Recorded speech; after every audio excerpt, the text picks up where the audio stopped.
로잘리 반 브레멘은 1966년 8월 2일 네덜란드 위트레흐트에서 태어났습니다. 그녀는 15세에 네덜란드에서 열린 미인 대회 우승자가 되었지만 로잘리는 학교에서 공부를 잘했고 독일어가 유창했습니다. 대회에서 우승한 후 그녀는 3주 과정으로 파리에 갈 기회를 얻었고 이후 고국으로 돌아가지 않았습니다. 로잘리 반 브레멘을 기억하는 한국인은 거의 없을 것 같지만 그녀는 한국을 잊지 못할 것 같습니다. 1986년 서울에서 열린 미스 유니버스 대회에서 그녀가 우승했기 때문입니다. 이후로 그녀는 자신의 의지인지도 모른 채 모델 활동으로 얼굴이 알려지기 시작합니다. 1987년 이제 갓 21살의 그녀는 나이든 우상을 만나게 됩니다. 한때 세계 최고의 미남 배우였고 59세가 되었어도 여전히 매력적인 마스크로 명성이 공고한 알랭 들롱과 사랑에 빠진 겁니다. 60대를 바라보는 알랭 들롱은 일생을 여한 없이 하고 싶은 대로 다 하고 살았는데요. 느닷없이 가수가 되겠다고 했고 나름의 히트곡도 발매했습니다. 그리고 그는 노래로 유럽 투어에 나섰고요. 독일 행사 중에 21살의 로잘리를 만나게 됩니다.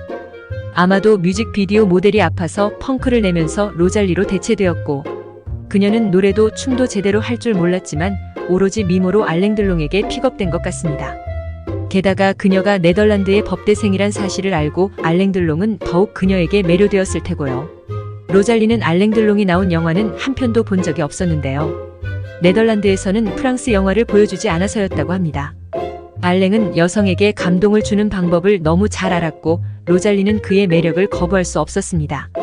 30살이 넘는 나이차를 무색하게 알랭은 여전히 근사했고요. 최고의 식당과 다이아몬드를 원껏 제공할 수 있을 정도로 돈이 많았고요. 20대 초반의 여성이 반할 모든 것을 다 가지고 있던 거죠. 둘은 빠르게 사랑에 빠졌고 동거를 하였고 1990년에는 딸 아누시카가 태어났고 4년 후에는 아들 파비앙이 태어났습니다.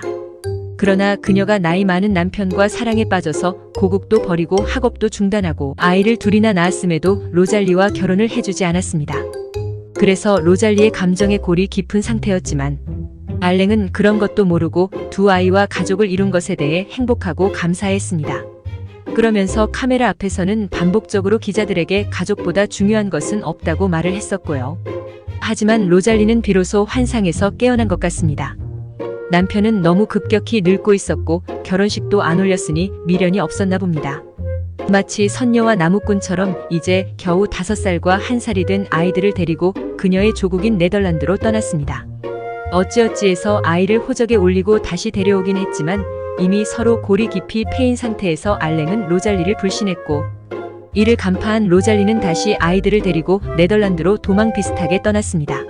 알랭 들롱 입장에서는 난생 처음 여자한테 차인 셈인데요. 셈통이라고 생각합니다.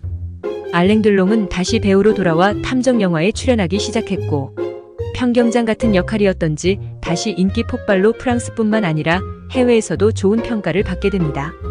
그렇게 알랭 들롱은 보란듯이 재기에 성공하고 로잘리도 다시 돌아올까 싶었지만 그녀는 단호했습니다.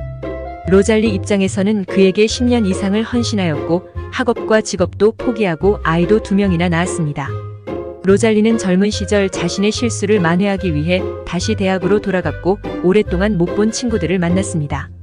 그리고 로잘리는 프랑스의 거물 사업가이자 알랭 들롱과 이름이 같은 안경테와 렌즈 업계 시장의 제왕인 알랭 아플렐루와 결혼하였습니다.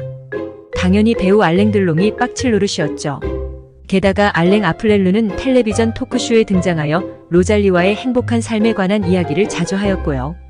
그런 그도 다소 하자가 있던 것인지 로잘리는 아플렐루하고도 이혼하고 다른 남자를 사귀는 등 비교적 자유로운 생활을 합니다. 저널리즘을 전공한 그녀는 잡지에 포즈를 취하는 대신 에세이 및 기사를 쓰기 시작했습니다. 그리고 2009년부터는 자신의 소설을 출간하기도 했습니다. 그리고 로잘리는 네덜란드 및 프랑스 등에서 텔레비전 쇼에서 가장 인기 있는 프로그램 중 하나의 작가이자 기획자로도 성공적인 모습을 보여주었습니다. 그러나 그녀가 알랭 들롱과 헤어질 때 생긴 아이들의 상처는 미처 생각하지 못했나 봅니다. 부모가 헤어질 때 아들 파비앙의 나이는 겨우 8살이었습니다. 알랭 들롱이 그랬듯 파비앙도 새아버지와 함께 사는 삶이 익숙하지 않았고 그는 마약에 손을 대기 시작했습니다. 그리고 로잘리는 아들을 병원에 보냈습니다. 그리고 아들은 탈출 후 아버지 알랭 들롱에게 갔고 그는 흔쾌히 아들의 양육권을 요청했습니다. 아들의 숱한 문제는 아버지 뒷배로 은폐되었고 성인이 된 그는 아버지를 닮아 멋진 외모를 물려받아 구찌와 같은 명품 브랜드의 모델이 되었고 사교 모임에서도 환영받는 셀럽이 되었습니다. 로잘리는 알랭 들롱과는 안 좋게 헤어졌지만 그로 인한 유명세로 자신의 삶도 적지 않게 찬란하고 누릴 만큼 누리고 산 것 같습니다. 구독과 좋아요는 큰 힘이 됩니다. 시청해주셔서 감사합니다.